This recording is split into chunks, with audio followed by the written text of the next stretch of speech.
Alright, what's up guys? It's Jeffrey back with another video, and in this video we're going to be going over part 1 of understanding the Forex markets. And this is just a little series that I'm going to put together for like beginners and relatively new traders, just to kind of help them out and understand the basics about Forex and just how the market moves, the different type of market conditions and things like that. So if you already know all this stuff, no need really for you to watch this video. Just I'd recommend going the charts and start studying. But yeah, let's go ahead and get into it. So identify the market condition that you're in. So we have 4 different types of market conditions. You got a trending market, a consolidating market, a reversal in the market, or a retracement, or otherwise known as a pullback that could occur in the market. So let's take a look and see what these look like. So if we're looking at a bullish trending market, you're going to see higher highs and higher lows forming. So I screenshotted this example here, and all of these screenshots that you see are going to be on a daily time frame, primarily because when I am doing my analysis over the weekend or even at the end of the day, I'm looking at the daily for what direction is the market going in. Is it going up or down? Is it consolidating? Is it going to reverse? So I'll always get that perspective from a daily time frame or higher. So this example right here, you can see we've got a low, high, higher low, higher high, higher low, higher high, higher low, higher high, higher low, higher high. And each time it formed a down candle and the low was formed, it immediately, you could see every time it was quick price action every time to make a new high. So what would we expect going forward? Another higher low and then potentially another higher high. So that's how I identify a bullish trending market. Now let's take a look at a bearish trending market, which is just going to be the opposite. So same thing here. It's on a daily time frame because I'm getting my perspective from a higher time frame. We could see on this chart we are making lower lows and lower highs, which indicates that we are in a bearish market condition. So we've got the high, made a little low here, lower high, lower low, lower high, lower low, lower high, lower low, lower high, lower low, right? Every time we had the push up, big move down, made a new lower low. Push up, big move down, made a new lower low, right? Gradual push up, kind of hung about right here. But look, once we broke this resistance, boom, sold off hard, right? So this is what we're always looking for anytime that we're, before we even think about getting in a trade, we want to determine the type of market condition that we're in. So these 4 that I'm going to go over with you are, key. Just keep in mind that I classify bullish and bearish both in the trending market category. So technically there's 5, but I just classify it as 4 different market conditions. So next we got a consolidating market, and this is just when the market is basically stuck in between a range of 2 key levels, right? So I mapped this out, and you can see that we got a low and a high, right? And then we made a higher low, a higher high, essentially, and then an equal low, lower high, so it really hasn't done anything. It's just chopped up and down, up and down, up and down. And when the market is doing this, it's unclear to get a directional bias, usually, So how do I necessarily know if this is going to go higher or this is going to go lower? Well, I don't technically know until I get either a breakout of the consolidation, some sort of break in market structure on a lower time frame. Otherwise it's just basically exactly like I said, moving sideways, not doing anything. So trading in a consolidated market can be hard. However, if you're scalping or just looking for like quick little day trades, there's still opportunity there, but you have to have put in the time and also studied what the market does when it's in a consolidation. Otherwise, you're going to cost yourself a lot of money, because this pattern is due to just take traders out of the marketplace, right? People sell here, they bring it down, get them all excited, come back, clear them out. People buy here, they get them all excited, retracement, push it back up, get them scared, take them out, push it up, So like, if you notice, after this move, it's basically just stayed sideways, hasn't even done anything. So if you notice in my weekly analysis video, if you're watching this recently, then my most recent weekly analysis video, I said if we break above this high, because this is a euro dollar chart that I have right here on a daily time frame, and it's actually where price closed last week. So what I'm looking for is, this to break, and if this breaks, especially if we can get a break above like this high or this high, I would know that we have a break in market structure, and I could be looking for higher prices. But at the moment, I don't have anything to do because it's just moving sideways. All right, so let's take a look at a reversal. So I didn't really find the best example of a reversal, but I just wanted to outline, like, it may not look like a big move, but it is 500 pips. So I will explain. So you got a low, a high, higher low, higher high, higher low, higher high, higher low. Then right here, it comes back and it is a higher low, right? But right here, it doesn't make a higher high. So at this point, we're basically considering a potential reversal to happen, right? But it isn't until this low is broken here, right? This is now a lower low. So we've got high, low, lower high, lower low, lower high, lower low. So at this point here, you know that, okay, market structure is now broken, so it shouldn't want to go back above this high. It should make a lower high and then trade lower. And you can see that's exactly what it did. It traded back up, found resistance, and then sold off hard. So I just wanted to outline, you can see that this market was pushing up strong, right? And it isn't until the point, like, once you see this lower high, you know, okay, a potential reversal could be underway. And then you know for sure that the reversal is happening once you get the break below. Once they make the lower high and then the lower low, you know that this next point up here should be a lower high, which would be a possible entry for you of, old support, now turn resistance. However you go about entering the trade. But this move alone is 500 pips. So it just goes to show you, like, being patient and being able to identify what's going to happen before it happens would be, to your advantage so much, because just look here, like, whenever you see this lower high, most people are just, thinking it's just stalling, it's going to push back up. It's going to push back up, but it never does, right? We have to know whenever this candle closes and it's lower than this one, we have to already be anticipating a potential reversal. So at this point, I'm not going to go long this pair until I get another breakout, right? Because my whole plan is breaks above, comes down, retest, enter. Breaks above, retest, enter. So that's what I'm looking for.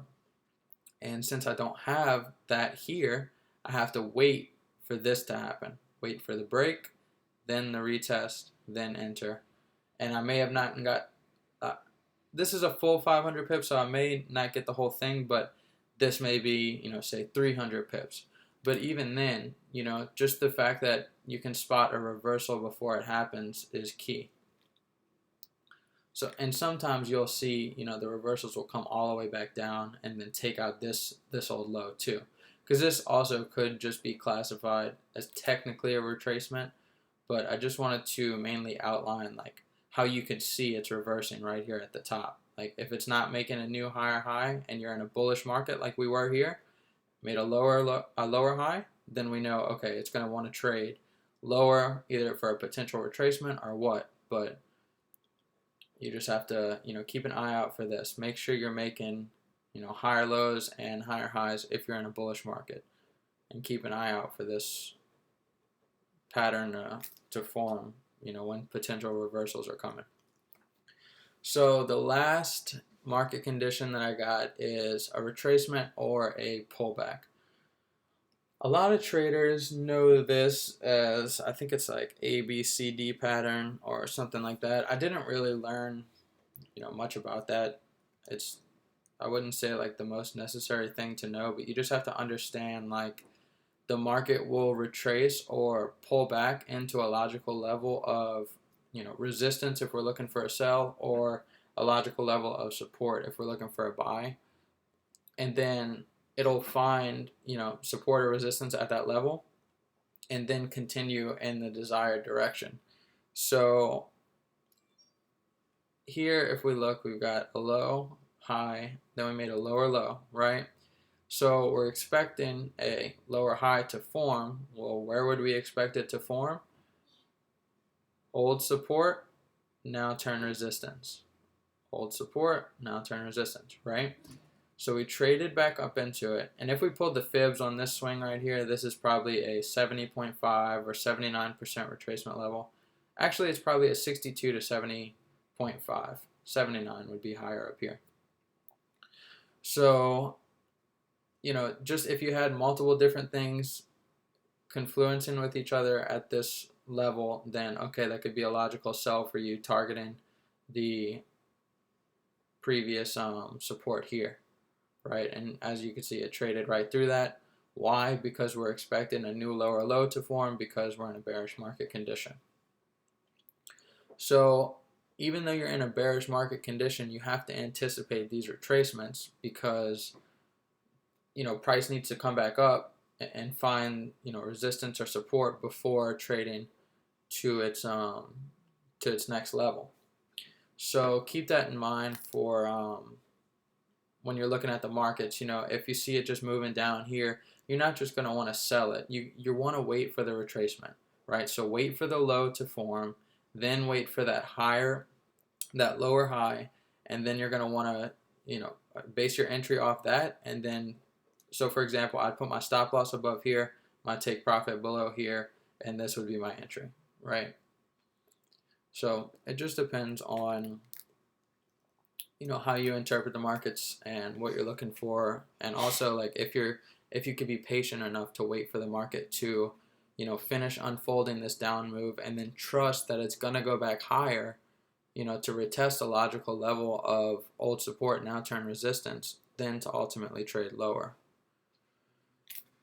All right, so this brings us into basically like, now that you know all the market conditions, what are you looking for in the charts? What am I supposed to do? All that. So let's kind of go over that now.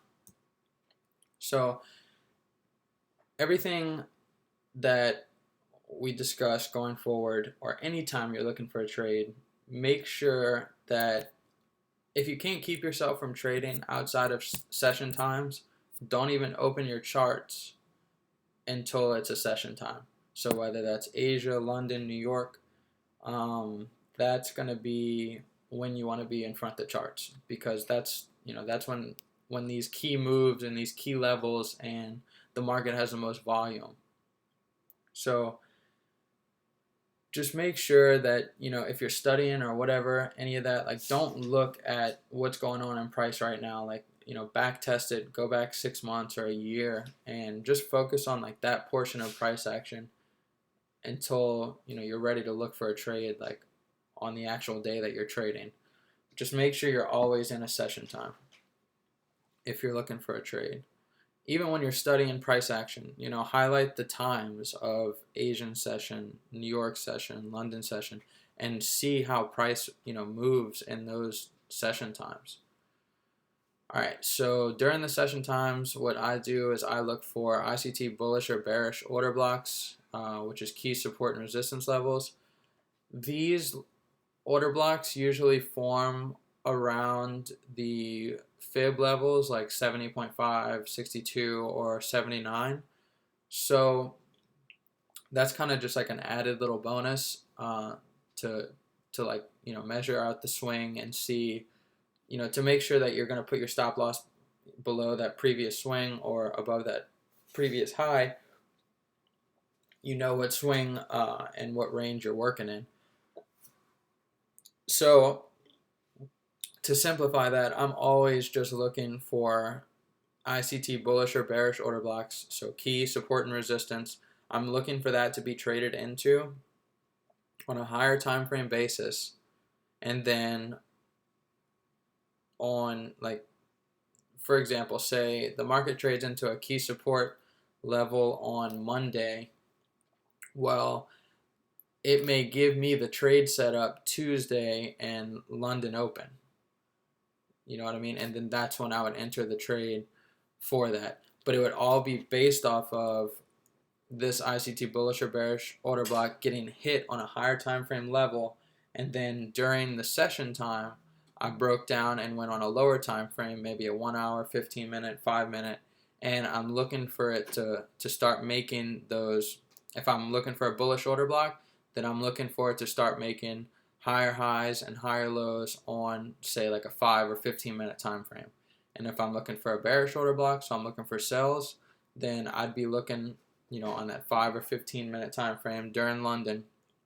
If a key resistance level was traded into on Monday, then Tuesday London Open, I'd be looking for lower highs and lower lows to be forming off of this higher time frame bearish order block during that session time. So just keep that in mind. Session times are probably like one of the key things to a trader being successful, because if you're operating during the right times, you're more likely to be profitable. So also, if the market opens up, like for example today's Sunday, the market could gap up sometimes more than not. The market will trade down or up to fill the gap before continuing in the normal direction. So, say we're looking at Euro USD and market opens on Monday and it gaps up 45 pips. Well, between Monday and Tuesday's trading, I would be looking for that 45 pip gap to be filled and then trade back higher. It doesn't always happen. It really depends on, like, how hard is price pushing for a certain level. But more times than not, the market will fill the gap before continuing in the intended direction. So that's a good, potential opportunity for like a small day trade or like a scalp or something like that. All right, so just spilled my water on my desk. Okay, so look for retracement entry opportunities using fibs to confluence with higher time frame support or resistance. So that's exactly what I was talking about right here. I'm just looking for a higher time frame level to be hit, and then I'm looking to enter the trade during a session time. And I may pull up my fibs to get the retracement entry during the session time, which may trade in or right by the order block that I'm on a higher time frame that I'm looking for. So this will make more sense too as you go through your charts and you're seeing this happen over and over again, and you see me in the charts operating on this stuff. But I just want to make sure that everyone understands this and basically takes notes on this, because whenever you're looking at the market, it's good to refer back to this stuff, because if you see a gap, then you could be like, oh, okay, Jeffrey said, look for gaps, they could be filled, and then continue in the intended direction. So just keep in mind, like, if you're just watching a video and you're not taking notes, or you're not, really trying to like learn this stuff, you're not just gonna know how to trade like by watching the video. You have to actually like understand what price is doing. And this was actually me for the longest time. I wouldn't even really think that I had to do like much chart time. I would just watch a bunch of videos, and I felt like I just knew everything from watching the videos. But ultimately what was happening was I was just seeing things that weren't really there.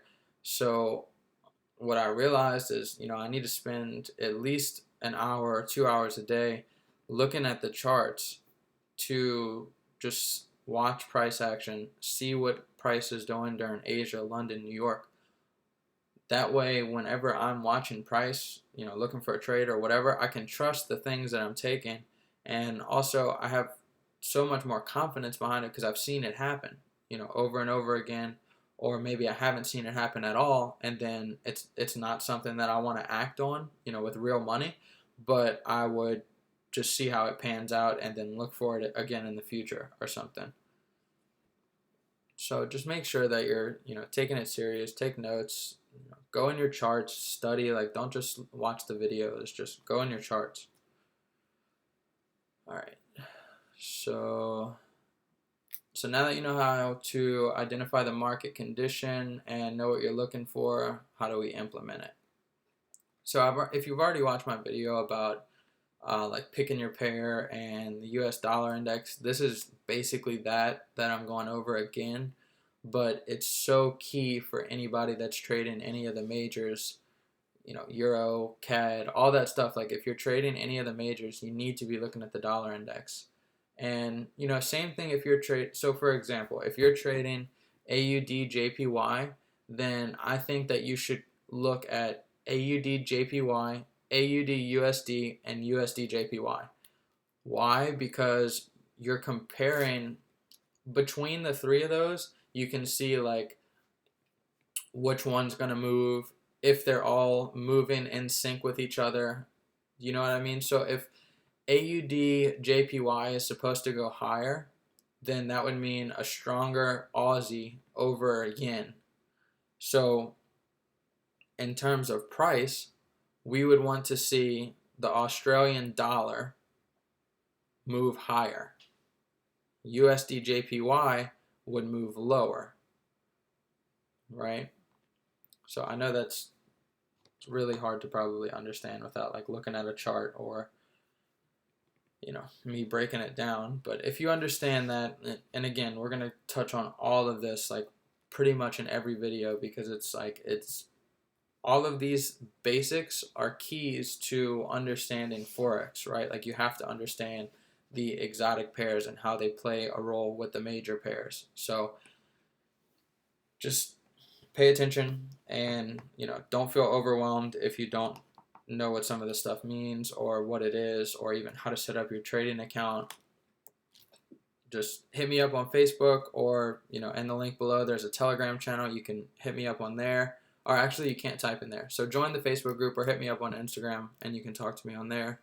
And I will respond to your comment or question, help you out. But yeah, so let's get back into it. So if we're looking at the dollar index, again, this is kind of just a repeat if you've already watched my last video, but you're going to check your upcoming news release. So for example, today's Sunday, I can look at Forex Factory and then I see, oh, they have USD news tomorrow at 8 a.m., for example. So if that's the case, then, I can look for potential moves in the market around that time, because what will happen is they'll move the market around news events. So a lot of people don't really, trade news events or anything like that. And I don't trade FOMC or NFP, but I'm just talking about like, like a normal news announcement, like core durable goods or crude oil inventories, just like some like regular news event. And that's usually where the volatility will come in to the marketplace. So I'll check that and I'll kind of frame like, when am I going to be looking at the market based off when news is going to release? And then I will determine the market condition always. So, I'll start with a monthly, weekly, but I won't like ever go on a weekly or a monthly chart unless we're in a new month or, first week of a new month, end in a month, or, the end of the week, something like that. But I primarily stay on a daily and 4-hour chart because I'm looking for mainly day trades or intraday trades. So just determine the market condition that you're in. So bullish on the monthly, bullish on the weekly, bullish on the daily, bullish on the 4-hour. Look for a retracement on the 1 hour and enter on the 15 or 5 minute. So that's just kind of like a simple breakdown of what I'd be doing. So as always, too, mark out your key support and resistance levels in the higher time frame, monthly, weekly, daily, and 4-hour. And I update my support and resistance levels every day. So I'll go on my daily chart. I'll see where the day closed, and then I'll go down to a 4-hour and a 1-hour, and I will adjust or delete or add new or old support and resistance levels as they need to be added or removed. So keep in mind that you don't just like set it up and leave it there. Mainly for the monthly and weekly, the levels are going to stay there for a good bit of time because it's really higher time frame. But for the daily, 4-hour and 1-hour, your levels are going to be hit, or you're going to have to remove them and add new levels, just dependent on the price action that you get. So make sure you're going in your charts every day and updating your support and resistance levels. Okay, so then you're going to look for a 1-hour time frame break in market structure to confirm that the higher time frame bias is in sync with the lower time frame. So what that means is on the daily, if we're seeing a bullish market, so we're seeing higher highs, higher lows, then I want to look at a 1-hour time frame. I want to see like a little bit of a consolidation, then a market structure break. So the market breaks out of that consolidation, and it's going to retest the consolidation or the break in market structure, and I'll be on a 15 or 5-minute, and I'm looking for a down candle. If I'm looking for a buy, I'm looking for a down candle to trade back into that market structure break, and I'll put my stop loss below the most recent swing low, and then I'll target new highs. And that's if I'm looking for a buy. So that pretty much answers these last two bullets. And the last slide is your pair. So it's the same exact thing as dollar index, because this is what I do for every pair. So whatever pair you're looking at, whatever pair you're studying, make sure if it's a major that you're starting with the dollar index first, so you have an idea of what the dollar is going to do, and then you can base it off of that. So your pair, whether that's Euro USD, GBP USD, USD CAD, check upcoming news releases just like you would for dollar. Determine the market condition. Is it bullish, bearish, higher time frame? What are you seeing on a monthly, weekly, daily, 4-hour? Like, make notes of all this stuff, right? Like, put this in your notebook and be like, this is my trading plan, and this is what I'm going to do. Check upcoming news release, determine the market condition, mark out key support and resistance levels. I'm going to use a 1-hour time frame for a break in market structure, then the 15 or 5-minute to enter. Like, this is a mini trading plan right here. So, write this down, follow it, test it, go back in your charts and see how this stuff panned out. Like, look for a bullish market on the daily, and then drop down into a 1-hour, and then look at that same price action and see if you can, find where you would have entered on a break in market structure. So that's a good practice, but just keep in mind, any pair that you're ever analyzing, I would always follow, these 5 steps at minimum, and then you can add anything that you would, want to or feel like may work better or anything. Just, this is a good foundation for you to start with. And if you're not doing these things whenever you're analyzing a pair, then you're more than likely to either lose money or, the market's going to piss you off. So just keep these things in mind. And yep, that's it. So make sure to like the video and subscribe. I am going to be posting daily free Forex training videos. Primarily, my YouTube is going to be like all education stuff, and I am going to post like my weekly analysis. But as far as like what I'm looking for every day and more like intraday stuff, it's going to be through my Telegram channel. So that is in the link in the description. And I also created a Facebook group that I'm active in every day, and basically the purpose of that is just to like build a community of traders, whether you're new or experienced, and we just kind of talk in there, share our analysis, new things that we learned, what pairs we're looking at. So if you're interested in joining that, that's free as well. The link is below in the description. And yeah, that's it for today's video, guys. Make sure to give it a like and subscribe, and then yeah, you'll see all the new videos that I post, and I will see you tomorrow. Thanks, guys.